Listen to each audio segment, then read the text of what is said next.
పేరు మొగళ్ళూరు వెంకటశేషయ్య, పిచ్చిరెడ్డిపాళెం. నేను దస్తావేజు లేఖర్ని. గత 25 సంవత్సరాలుగా ఈ వృత్తిలో నేను కొనసాగుతున్నాను.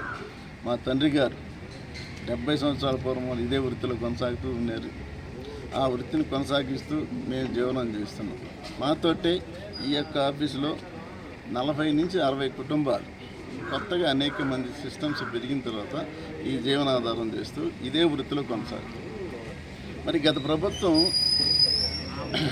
ఈ వ్యవస్థను కొన్ని మార్పులు చేయాలని, సచివాలయాలకు చేయాలన్నప్పుడు అనేక రకాలు చేసినప్పుడు కూడా అది ఫెయిల్ అయ్యింది. కానీ మళ్ళీ యథావిధిగా జరుగుతుంది. మరి ఈరోజు ఈ ప్రభుత్వం ఈ వ్యవస్థను రద్దు చేసి 369 జీవో కింద ఒక కంప్యూటర్, ఒక వ్యవస్థకి, ఒక సాఫ్ట్వేర్కి ఇచ్చేసి ఈ వ్యవస్థను రద్దు చేసి ఒక సాఫ్ట్వేర్ అధినేతగా ఇచ్చేస్తే ఒక కోటీసుడు 100 కోట్ల అధిపతి అవుతాడు. కానీ ఈరోజు ఇన్ని వేల కుటుంబాలు రాష్ట్రంలో ఉన్నటువంటి ఒక పేద ప్రజలు వాళ్ళు జీవనోపాధి కోల్పోయి అనాథలైపోతారు. ఒకరిని బాగు చేసి ఇన్ని వేల మందిని వాళ్ళకి జీవన వృత్తిని దెబ్బతీయటం ప్రభుత్వానికి ఎంతవరకు సమంజసం? దీన్ని మేము వ్యతిరేకిస్తున్నాం. మా వృత్తి ఇది, అనాదిగా జీవనం దీన్నే ఆధారం చేసుకుని మా కుటుంబాలు సాగుతున్నాయి.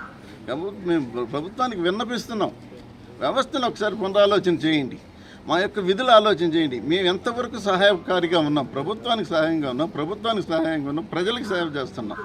ప్రభుత్వం మీద ఒక్క పైసా కూడా మేము భారం పన్నీయటం వల్ల అనేక రకాలైనటువంటి దస్తావేజులు ఉన్నాయి. బ్రిటిష్ ప్రభుత్వమే ఆలోచించుకొని డ్రాఫ్ట్ చేసింది. అనేక రకాల వ్యవస్థలు ఉన్నాయి, అనేక రకాలుగా ప్రభుత్వానికి మేము ఉపయోగపడుతున్నాం. ఈరోజు మార్కెట్ వాల్యూ నిర్ధారించాలంటే సబ్ రిజిస్టర్ సొంతంగా చేయగలుగుతున్నాడా? ఇంతలో బుచ్చిరెడ్డిపాళెం నగర పంచాయతీలో 28 వార్డులు 20 వార్డులు ఉంటే ఏ ప్రాంతంలో ఎట్లున్నాయో కూడా అనేక లొసుగులు సొంతంగా చేసిన తర్వాత మార్కెట్ వాల్యూ మించిన ఆస్తులు ఉన్నాయి.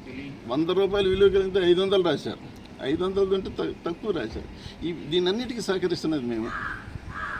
ఉచితంగా మేము చేస్తున్నాం, ప్రజలకు సర్వీస్ చేస్తున్నాం. అనేక కుటుంబ వ్యవస్థలో లావాదేవీల్లో సివిల్ డిస్ప్యూట్ రాకుండా తగాదాలు కూడా మేమే పరిష్కరిస్తున్నాం. చిన్న చిన్న సమస్యలు వస్తాయి, ఆ సమస్యలు పరిష్కరిస్తున్నాం. ఈ విధంగా వెళ్ళండి అంటున్నాం. అనేక కమిట్మెంట్స్ ఫెయిల్ అవుతున్నాయి, కక్షిదారుల యొక్క సమస్యలు ఉత్పన్నం అవుతున్నాయి. మేము వ్యవస్థ లేకపోతే సివిల్ డిస్ప్యూట్స్ విపరీతంగా పెరుగుతాయి. వాటిని నివారించి సలహాలు ఇచ్చి మేము కొంత టైం కేటాయించి మా జీవనం పోతుందేమో, వాళ్ళు పోతే అనే ఉద్దేశంతో మేము ఈరోజు చేస్తున్నాము. ఈరోజు రియల్ ఎస్టేట్ పడిపోయింది, ఉపాధి కోల్పోతుంది, చాలా వరకు లేదు. ఇన్ని కోట్ల రూపాయలు రెవెన్యూ తెస్తున్నాం. మార్కెట్ వాల్యూలు మీ సబ్ రిజిస్ట్రార్కి, మీ యంత్రాంగానికి ఎంతగా మేము సహాయపడుతున్నాం. ఒక నిర్మాణం చేసినప్పుడు ఎంత బాధ్యత తీసుకొని ఒక అపార్ట్మెంట్ కానీ ఒక ఇంటిని కానీ రిజిస్టర్ చేయాలంటే మా యొక్క దస్తావేజ్ లేఖరికి 2 రోజులు పని పడుతుంది. సబ్ రిజిస్టర్ చేస్తారా, ప్రాంతానికి వెళ్తారా, ఏ ఫ్లోర్ ఎంత కన్స్ట్రక్షన్ ఉందని మెజర్మెంట్ చేయగలుగుతాడా, దానికి కావాల్సినటువంటి ఎంక్లోజర్స్, అసెస్మెంట్ కాపీ కానీ, హౌస్ ట్యాక్స్ కానీ, ప్రతిదీ కూడా ఆ ఎంక్లోజర్స్ పార్టీ నుంచి మేము తెప్పించుకొని ఈ వ్యవస్థను మేము కాపాడుతూ ప్రభుత్వానికి పైసా భారం లేకుండా కక్షిదారికి సక్రమైనటువంటి సేవ చేస్తున్నాము. కాబట్టి మా వ్యవస్థను రద్దు చేసి మాకు కడుపు కొట్టద్దు. ఏదో ఒక సంస్థ బాగుపడిపోతే 1000 కోట్లు సంపాదించుకుంటారు, కానీ ఇన్ని వేల కుటుంబాల యొక్క జీవన ఉపాధి ఏమవుతుంది? మాకు సహాయం చేయాలి, మా ఉపాధి కల్పించవలసిన బాధ్యత ప్రభుత్వందా కాదా? మరి మీరు చేయాల్సిన బాధ్యత ఉందా లేదా?